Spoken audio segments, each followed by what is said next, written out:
start subject Hindi, chapter number 2, part 1. बचेंद्रीपाल 1954। बचेंद्रीपाल का जन्म उत्तरांचल के चमोली जिले में बम्पा गांव में 24 मई यानी 24 मई 1954 को हुआ था। बचेंद्री अपनी मां हंसाई देवी नेगी और पिता किशन सिंह पाल की तीसरी संतान है। पिता पढ़ाई का खर्च उठाने में असमर्थ थे, अतः बचेंद्रीपाल को 8वीं से आगे की पढ़ाई का खर्च सिलाई कढ़ाई करके जुटाना पड़ा। 10वीं पास करने के बाद बचेंद्री के प्रिंसिपल ने उनके पिता को उनकी आगे की पढ़ाई के लिए सहमत किया। बचेंद्री ने ऐसी विषम स्थितियों के बावजूद संस्कृत से MA और फिर B.Ed की शिक्षा हासिल की। लक्ष्य के प्रति इसी समर्पण भाव ने इन्हें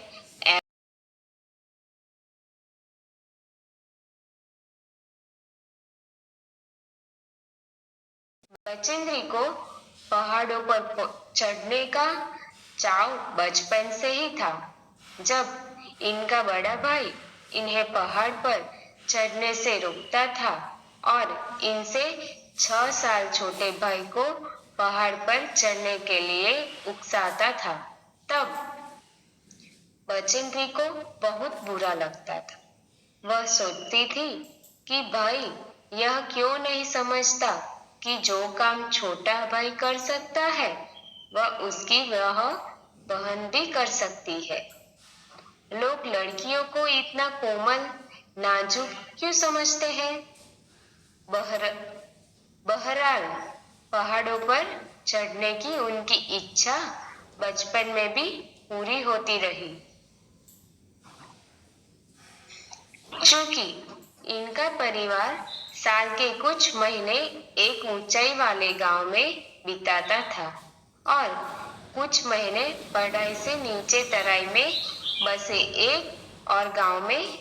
जिस मौसम में परिवार नीचे तराई वाले गांव में आ जाता था, उन महीनों में स्कूल जाने के लिए बचेंद्री को भी 5-6 मील पहाड़ की पढ़ाई चढ़नी और उतरनी पड़ती थी।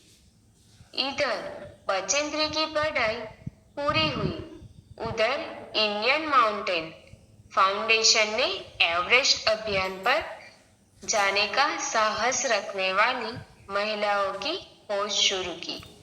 बचेंद्री इस अभियान दल में शामिल हो गई यानी ज्वाइंट हो गई ट्रेनिंग सेंटर में। ट्रेनिंग के दौरान बचेंद्री 7500 मीटर ऊंची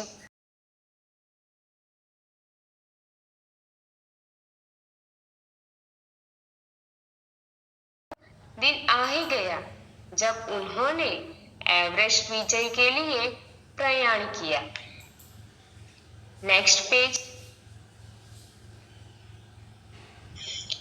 बचेंद्री ने एवरेस्ट विजय की अपनी रोमांचक पर्वतारोहण यात्रा का संपूर्ण विवरण स्वयं ही कमलबंद किया है। प्रस्तुत अंश उसी विवरण में से लिया गया है।